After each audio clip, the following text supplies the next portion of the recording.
Hello friend, मैं Vinod Kumar Vedanta civil services classes के online platform पर आप सबका स्वागत करता हूं। मैं इस सेशन में स्टैटिक जीके लेकर के आपके सामने आ रहा हूं और यह 50-50 प्रश्नों का एक सेट होगा। हर एक प्रश्न, हर एक क्वेश्चन, एक सेट में 50 क्वेश्चन होंगे और ये बाइलिंगुअल होंगे, दोनों हिंदी इंग्लिश बोथ होंगे। दोनों मीडियम के स्टूडेंट का ध्यान में रख करके मैं ये सेशन लेकर के आ रहा हूँ। जो आए दिन एग्ज़ाम के लिए, जो पीसीएस एग्ज़ाम हो या वन डे एग्ज़ाम हो या कोई भी कमीशन का एग्ज़ाम हो, उसके लिए बहुत इम्पोर्टेंट सेक्शन हो जाता है। आपको मैं बता दूं, किसी भी एग्ज़ाम में, कमीशन हो या वन डे हो या किसी तरह का एग्ज़ाम हो, उसमें आपको मैं बता दूं कि यहाँ से स्टैटिक जीके से लगभग 35 से 40 प्रश्न डायरेक्ट पूछे जाते हैं। और यह सेक्शन अगर आप एक बार कर लेते हैं अच्छे से, तो ये सेक्शन हमेशा के लिए आपका हो जाता है। अर्थात आप 35 से 40 प्रश्न करने के लिए तैयार हो जाते हैं। ध्यान रखेंगे, ये दोनों मीडियम में होगा, हिंदी और इंग्लिश बोथ होगा। और इस सेक्शन को मैं कोशिश कर रहा हूँ कि ज़्यादा से ज़्यादा क्वेश्चन आपके सामने डिस्कस कर दूँ कि आपको भी सहूलियत हो। अगर आप अपने सपने को साकार करना चाह रहे हैं, आप अपने कैरियर को बनाना चाह रहे हैं, तो उसमें मेरे तरफ से एक थोड़ी सी यह मेरे तरफ से आपको सहयोग होगा कि मैं कोशिश करूँगा कि हर एक स्तर पर मैं आपके हर एक लेवल पे थोड़ा बहुत मैं आपसे जितना हो सकता है उतना सहयोग करूं। चलिए आइए स्टार्ट करते हैं। सेट वन का पहला प्रश्न है। यहाँ पे पूछा जा रहा है, Gandhi consider khadi as a symbol of. Gandhi ने खादी का प्रतीक किसे माना? तो ध्यान रखेंगे, यह इसका आंसर होगा आर्थिक स्वतंत्रता। इकोनॉमिक इंडिपेंडेंसी जो होती है, ये गांधी जी ने खादी का प्रतीक माना। चलिए नेक्स्ट प्रश्न की तरफ बढ़ते हैं।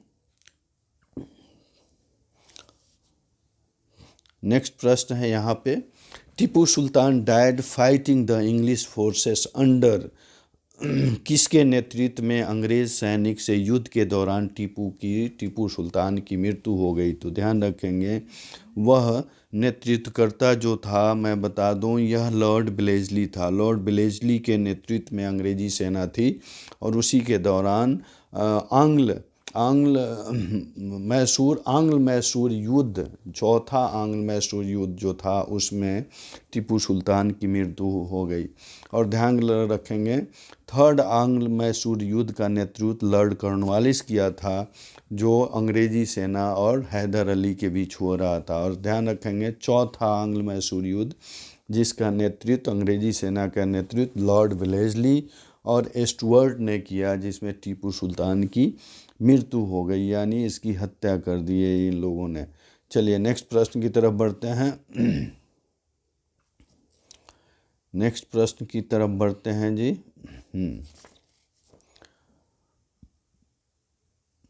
प्रश्न है, an advance water management system of Harappa time has been unearth at. Harappa सभ्यता में जल प्रबंधन की आधुनिक व्यवस्था कहाँ पाई गई है? ध्यान रखेंगे, यह आपको धौलावीरा एक जगह जो है, यहाँ पे जल प्रबंधन की आधुनिक व्यवस्था पाई गई है। चलिए नेक्स्ट प्रश्न की तरफ बढ़ते हैं। प्रश्न संख्या 4 है आपके सामने, which one of the following terms is not associated with the Mughal. निम्नलिखित में से कौन से मद मुगलों से संबंधित नहीं है? मुगलों से संबंधित नहीं है, तो ध्यान रखेंगे, ये जीतल जो है ये मुगल से संबंधित नहीं है। बाकी तीन, दम, जागीर और मनसब, ये मुगल साम्राज्य से, मुगल प्रशासन से संबंधित है। जीतल संबंधित नहीं है। ये नोट वाले प्रश्न पे आप हमेशा ध्यान रखेंगे, इसमें बच्चे फंस जाते हैं। चलिए नेक्स्ट प्रश्न है, युगांतर का प्रथम प्रकाशक कौन था? Who was the first editor of the Yugantar? Option है बरेंद्र घोष, बिपिन चंद्र पाल, जतिन नाथ मुखर्जी और उल्लासकार दत्त। उल्लासकार दत्त, ध्यान रखेंगे ये युगांतर जो था, युगांतर एक पत्रिका थी जिसके प्रथम संपादक जो थे ये बरिंद्रनाथ घोष थे। बरिंद्रनाथ घोष ने इसका संपादन किया था। चलिए नेक्स्ट प्रश्न की तरफ बढ़ते हैं। यह प्रश्न ध्यान रखेंगे ये मैचिंग वाला है। इसमें कह रहा है match list first with the list second and select the correct answer using the code given below the list, यानी फर्स्ट लिस्ट को सेकंड लिस्ट से मिलाना है। तो आप ध्यान रखेंगे ये पूछा जा रहा है WC बनर्जी, तो आप ध्यान रखेंगे WC बनर्जी जो है ये फर्स्ट प्रेसिडेंट ऑफ INC यानी इंडियन नेशनल कांग्रेस के प्रथम अध्यक्ष कौन थे? WC बनर्जी। उसके बाद आप ध्यान रखेंगे ये एनी बेसेंट ये होम रूल आंदोलन से जुड़ी हुई हैं। मदन लाल ढींगरा जो हैं इंडियन भारतीय क्रांतिकारी, ये भारतीय क्रांतिकारी हैं मदन लाल ढींगरा। और मोतीलाल नेहरू जो हैं ये स्वराज पार्टी से संबंधित है। तो ध्यान रखेंगे यह आपका आंसर निकलता है 4 आपका आंसर हो जाएगा, ध्यान रखेंगे 4 1 का 4 होगा, बी का 1 हो गया, और सी का आपका 2 हो गया, और डी का 3 हो गया। ध्यान रखेंगे अर्थात 4 1 2 3 हुआ। चलिए ऑप्शन देखते हैं 4 1 2 3 में कौन सा ऑप्शन है? 4 1 2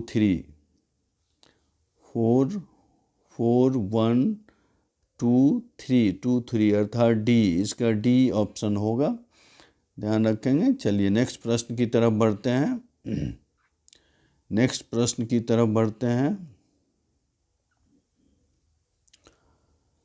ये प्रश्न है निम्नलिखित कथनों पर ध्यान दीजिए और सही उत्तर का चयन कीजिए। पूछ रहा है in the third battle of Panipat Ahmad Shah Abdali defeated Ibrahim Lodi. Panipat की तीसरी लड़ाई में अहमद शाह अब्दाली ने इब्राहिम को हराया। टीपू सुल्तान तीसरे आंग्ल मैसूर युद्ध में मारा गया। चलिए नेक्स्ट है मीर जाफ़र ने प्लासी की लड़ाई में नवाब सिराजुद्दौला को हराने के लिए षड्यंत्र किया था। मीर जाफ़र ने सिराजुद्दौला को हराने के लिए षड्यंत्र किया था। तो ध्यान रखेंगे यह जो है पानीपत की तीसरी लड़ाई में अहमद शाह अब्दाली ने इब्राहिम को हराया, तो ये गलत है। ध्यान रखेंगे यह गलत है। नेक्स्ट है टीपू सुल्तान तीसरे आंग्ल मैसूर युद्ध में मारा गया, ये भी गलत है। टीपू सुल्तान तीसरे नहीं बल्कि चौथे आंग्ल मैसूर युद्ध में मारा गया। और यहाँ पे पूछ रहा है थर्ड ऑप्शन है मीर जाफ़र ने प्लासी के लड़ाई में नवाब सिराजुद्दौला को हराने के लिए षड्यंत्र में अंग्रेज़ों का साथ दिया, अर्थात तीसरा कथन जो है ये सत्य है। तीसरा कथन सत्य है, इसलिए आप देखिए सही ऑप्शन इसका जो होगा सही ऑप्शन होगा बी, अर्थात बी पर जाएंगे। ओनली थर्ड जो है इसका सही जवाब होगा। चलिए नेक्स्ट प्रश्न की तरफ बढ़ते हैं। ये भी मैचिंग वाला प्रश्न है जी, लिस्ट 1 को लिस्ट 2 से मिलाना है। यहाँ पूछा जा रहा है लिस्ट 1 को लिस्ट 2 से मिलाना है, और पूछा जा रहा है एक तरफ आर्टिकल दिए हुए हैं, एक तरफ विषय वस्तु दिया हुआ है, और दोनों को मिलाना है। पूछा है आर्टिकल 14 जो है यह राइट टू इक्वलिटी से संबंधित है। आर्टिकल 36 जो है इसमें आपको मैं बता दूं ये नीति निर्देशक सिद्धांत नहीं, डायरेक्टिव प्रिंसिपल से संबंधित है। आर्टिकल 74 जो है यह काउंसिल ऑफ मिनिस्टर से संबंधित है। आर्टिकल 368 जो है यह अमेंडमेंट प्रोसीड्यूर यानी संशोधन प्रक्रिया से संबंधित है, अर्थात ध्यान रखेंगे इसका सही जवाब जो होगा, सही आंसर होगा, ध्यान रखेंगे 3, कौन सा 3, 4, 3421 3421 यानी आर्टिकल 14 जो है ये आपको राइट टू इक्वालिटी, आर्टिकल 36 जो है डायरेक्टिव प्रिंसिपल से संबंधित है, आर्टिकल 74 जो है ये आपको अमेंडमेंट प्रोसीज्यूर से संबंधित है, संशोधन प्रक्रिया। आर्टिकल 368 जो है आप ध्यान रखेंगे 368 368 जो है संशोधन प्रक्रिया से संबंधित है। और ये आर्टिकल 74 जो है ये काउंसिल ऑफ मिनिस्टर से, अर्थात 3421 देखते हैं 3421 क्या है इसमें। 3421 यानी डी ऑप्शन पे आप जाएंगे, 3421 डी ऑप्शन पे जाएंगे। चलिए नेक्स्ट प्रश्न है यहाँ पे प्रश्न है पूछा जा रहा है, ध्यान रखेंगे।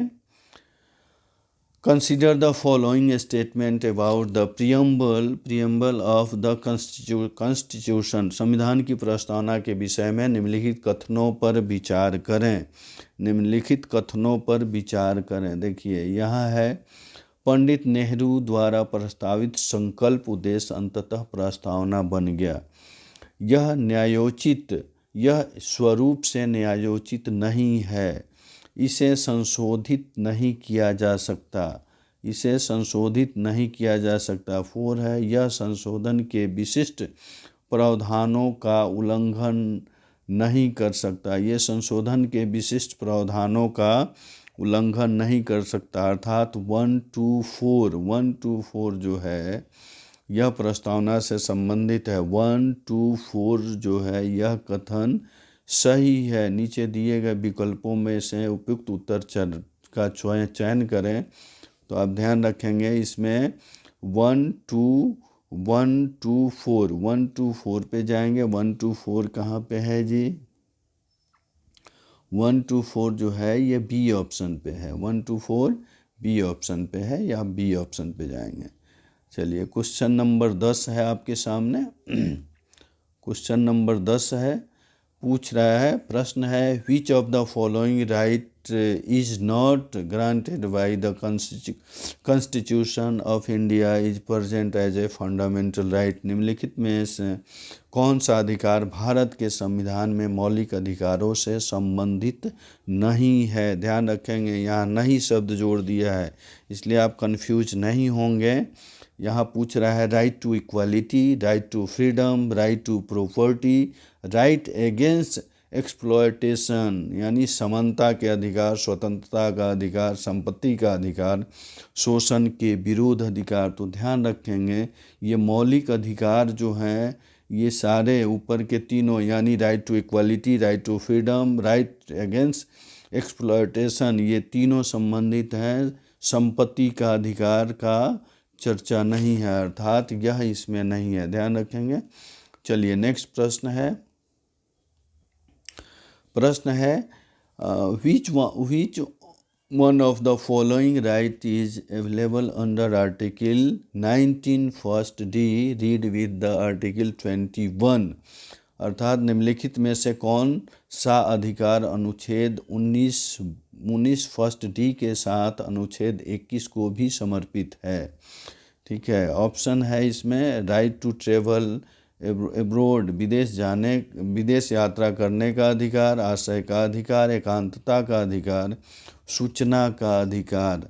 अर्थात इसमें ध्यान रखेंगे यह सी जो है यह समर्पित है। सी दोनों को मिला करके पढ़ने से इसका व्याख्या होता है, यानी राइट टू प्राइवेसी का व्याख्या इससे होता है, एकांतता का अधिकार। चलिए नेक्स्ट प्रश्न की तरफ बढ़ते हैं। प्रश्न है, भारतीय सर्वेक्षण किस मंत्रालय के अधीन है? Survey of India is under the minister of, अर्थात ध्यान रखेंगे यह साइंस एंड टेक्नोलॉजी के अधीन है। साइंस एंड टेक्नोलॉजी, विज्ञान एवं तकनीकी विभाग। नेक्स्ट है प्रश्न है जी, थोड़ा बढ़ा लें इसको। हाँ चलिए प्रश्न है, which sector of Indian economy has show remarkable expansion during the last decade. भारतीय अर्थव्यवस्था के किस क्षेत्र में पिछले दशक के दौरान उल्लेखनीय विस्तार हुआ है। उल्लेखनीय विस्तार हुआ है अर्थात आप ध्यान रखेंगे यह सेक्टर जो है ये टर्सरी सेक्टर है। टर्सरी सेक्टर में का पिछले दशक में देखा जाए विस्तार हुआ है, यानी तृतीय क्षेत्र। चलिए नेक्स्ट प्रश्न है,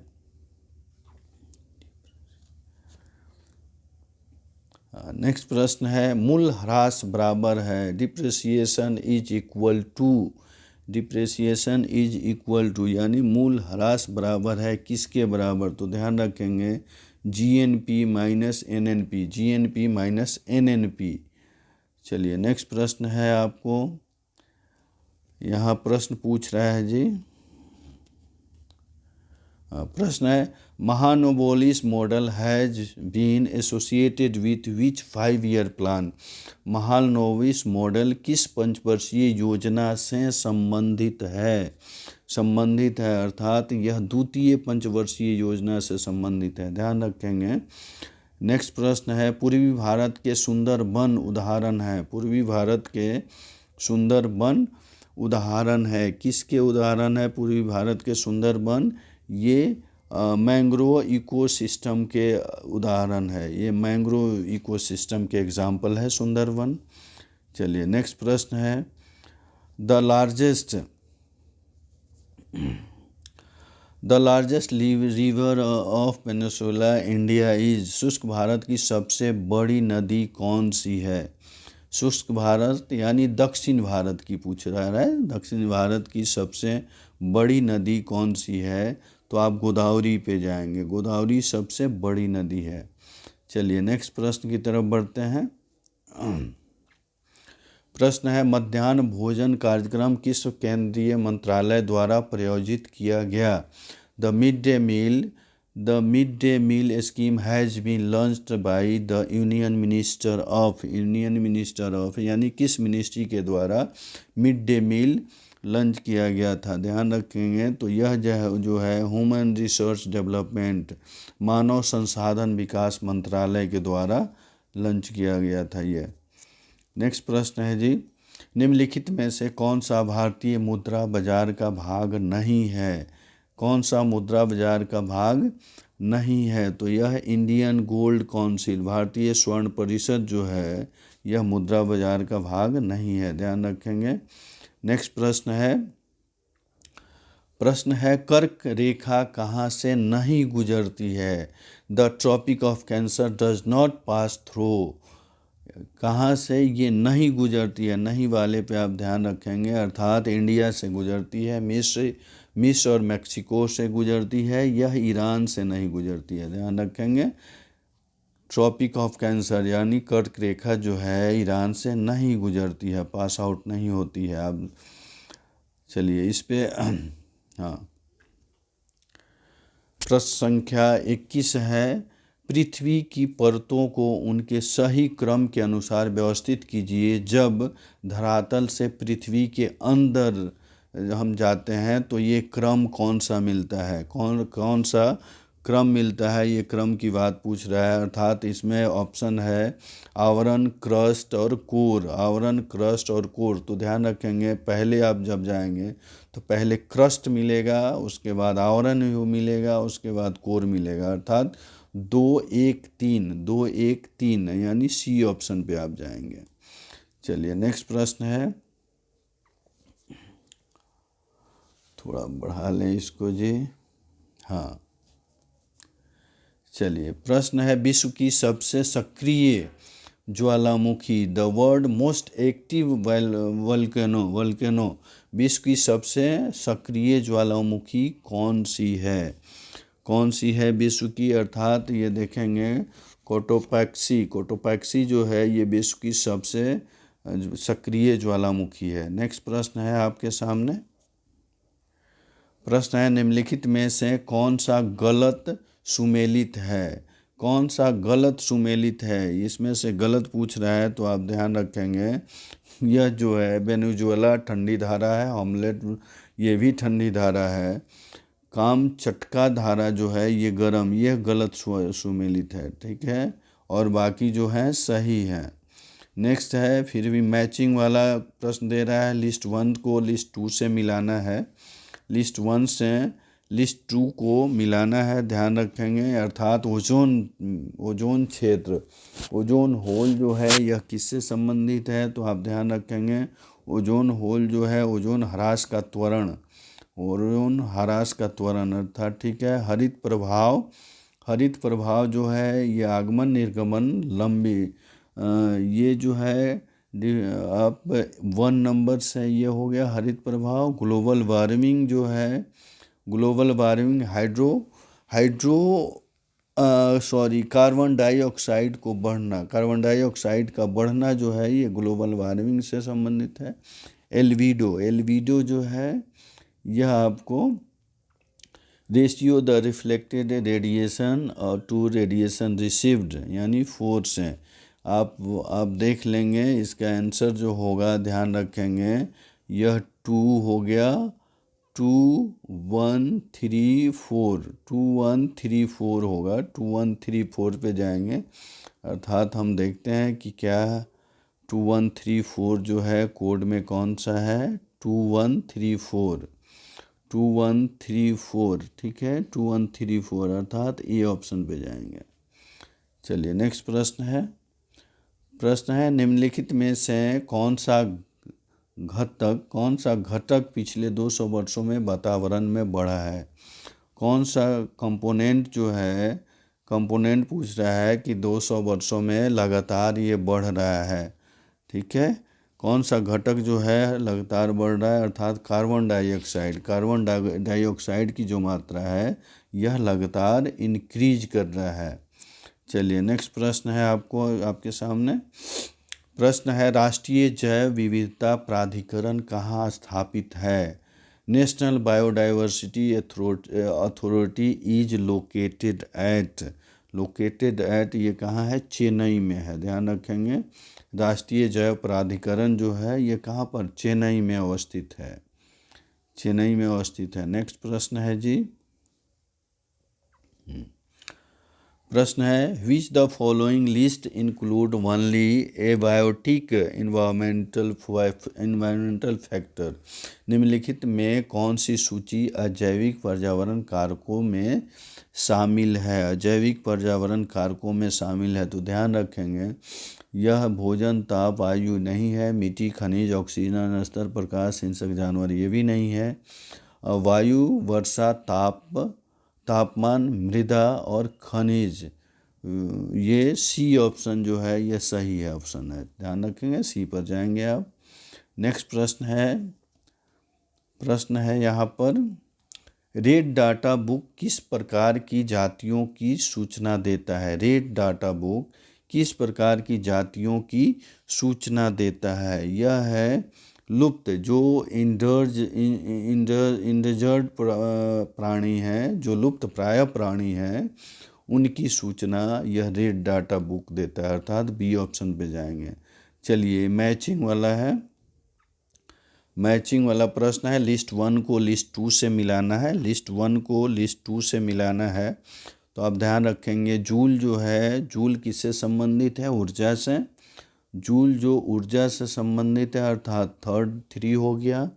एम्पियर, एम्पियर जो है ये प्रवाह से संबंधित है, प्रवाह।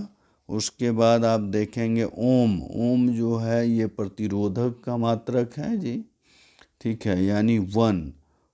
उसके बाद ये ओम जो है, फिर आप देखेंगे यहाँ आप 4 ना, 2 हो गया, यानी 3412 देखते हैं 3412 यहाँ पर, हाँ 3412 बी ऑप्शन पे जाएंगे आप, बी ऑप्शन इसका आंसर हुआ। चलिए नेक्स्ट प्रश्न की तरफ बढ़ते हैं।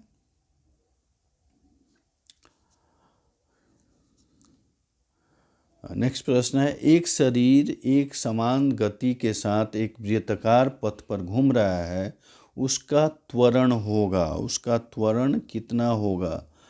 देखिए ये शून्य ये भी नहीं है, बेग के समानांतर ये भी नहीं है, बेग के साथ विवेकाधीन कोण बनाएगा ये भी नहीं है, यह बेग के लंब रूप में होगा। Is perpendicular to its velocity. D option होगा जी, डी ऑप्शन पे जाएंगे। चलिए नेक्स्ट प्रश्न है।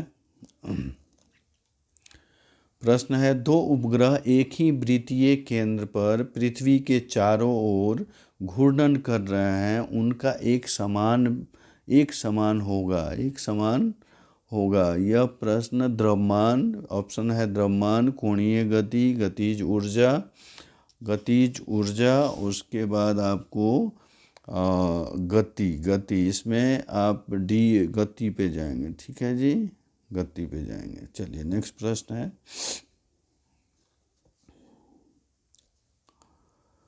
प्रश्न है, निम्नलिखित में से किसने सर्वप्रथम जी का प्रयोग मान प्रतिपादित किया? जी के प्रयोग का मान का प्रतिपादन सर्वप्रथम किसने किया? तो आपको पता है ये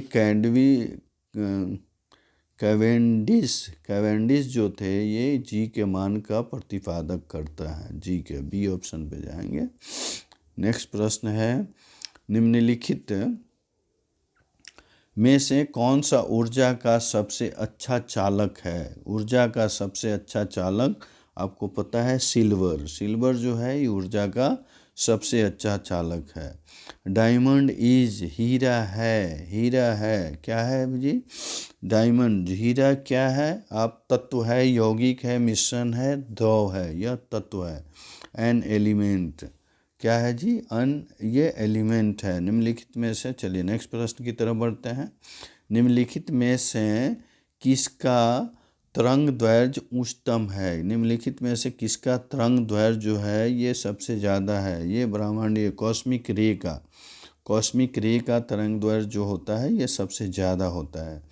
नेक्स्ट प्रश्न है, सीमा पार से तस्करी करके लाया गया पीला केक है। सीमा पार से तस्करी करके लाया गया पीला केक क्या है? यूरेनियम ऑक्साइड को पीला केक कहते हैं, ध्यान रखेंगे। मैलिक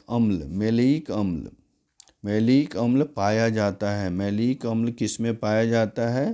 तो यह सेब में, एप्पल में मैलिक अम्ल पाया जाता है। चलिए नेक्स्ट प्रश्न है किस मुख्य धातु का अयस्क पिच ब्लेड है?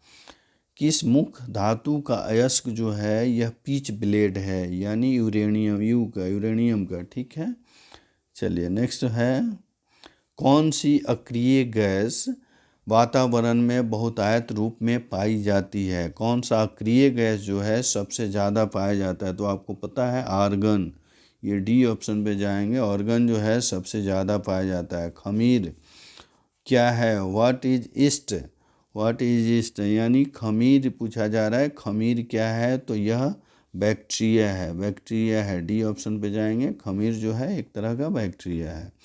पेनिसिलिन कहाँ से पाया जाता है? तो पेनिसिलिन ये फंगी से पाया जाता है। पेनिसिलिन पाया जाता है। सबसे लंबी पत्तियाँ किसकी होती हैं? तो ये बनाना की नहीं, केले की सबसे लंबी पत्तियाँ होती हैं, आपको पता है जी। चलिए 43 नंबर क्वेश्चन है यहाँ पर। यह प्रश्न पूछ रहा है, गेहूं में रस्ट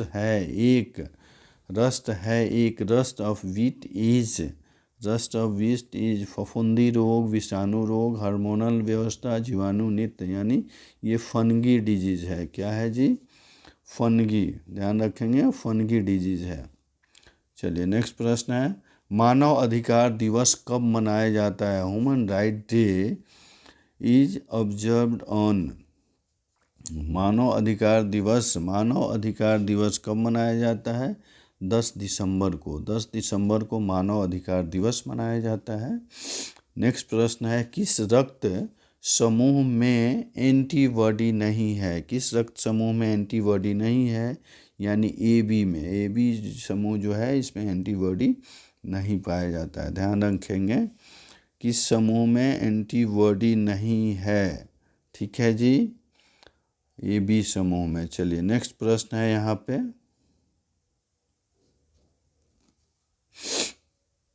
46 नंबर प्रश्न है। ये पूरा प्रश्न पूछ रहा है which state awarded the 10th national award of excellent work of Mahatma Gandhi national rural employment guarantee act? किस राज्य में महात्मा गांधी राष्ट्रीय ग्रामीण रोजगार गारंटी अधिनियम मनरेगा के अधीन 10वां राष्ट्रीय उत्कृष्ट अवार्ड मिला? किस राज्य को यह अवार्ड दिया गया इसमें अच्छे योग काम करने के लिए? अर्थात ये मध्य प्रदेश को मिला है, मध्य प्रदेश को नहीं, एमपी को दिया गया है। इनमें से प्रश्न है जी, इनमें से किसने 3 गोलमेज सम्मेलन में भाग लिया था? Which one of those attendant all the 3 round table conference? किसने तीनों गोलमेज सम्मेलन में भाग लिया था? तो ये तीनों में भाग लेने वाले B.R. अम्बेडकर थे। B.R. अम्बेडकर तीनों गोलमेज सम्मेलन में यानी तीनों राउंड टेबल कॉन्फ्रेंस में इन्होंने भाग लिया। चलिए नेक्स्ट प्रश्न है यहाँ पर तृतीय हीरो होंडा इंडियन लीग 2015 का खिताब किस टीम ने जीता था? चलिए यह 2015 का प्रश्न है, यह करेंट अफेयर से जुड़ा हुआ प्रश्न है। उस समय यह रांची रॉयल्स जीता था, ध्यान रखेंगे, रांची रॉयल्स। चलिए नेक्स्ट प्रश्न है यहाँ पर प्रश्न पूछा जा रहा है प्रधानमंत्री नरेंद्र मोदी ने नीति आयोग के तहत मुख्यमंत्रियों के 3 उपसमूहों का गठन किया। पहले समूह का किस विषय पर ध्यान केंद्रित है? किस विषय पर ध्यान केंद्रित है?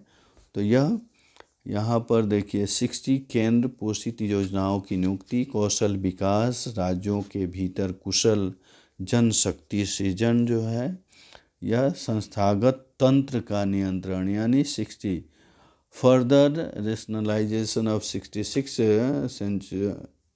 सेंट्रली फंडेड स्कीम, यानी ये पर जाएंगे आप 66 केंद्र पोषित योजनाओं की नियुक्तिकरण से संबंधित है, उस पर ध्यान केंद्रित किया जाएगा। ठीक है, चलिए नेक्स्ट प्रश्न है बेटी बचाओ बेटी पढ़ाओ अभियान के अंतर्गत सुकन्या समृद्धि योजना की शुरुआत उत्तर प्रदेश में किस जिले में शुरू की गई?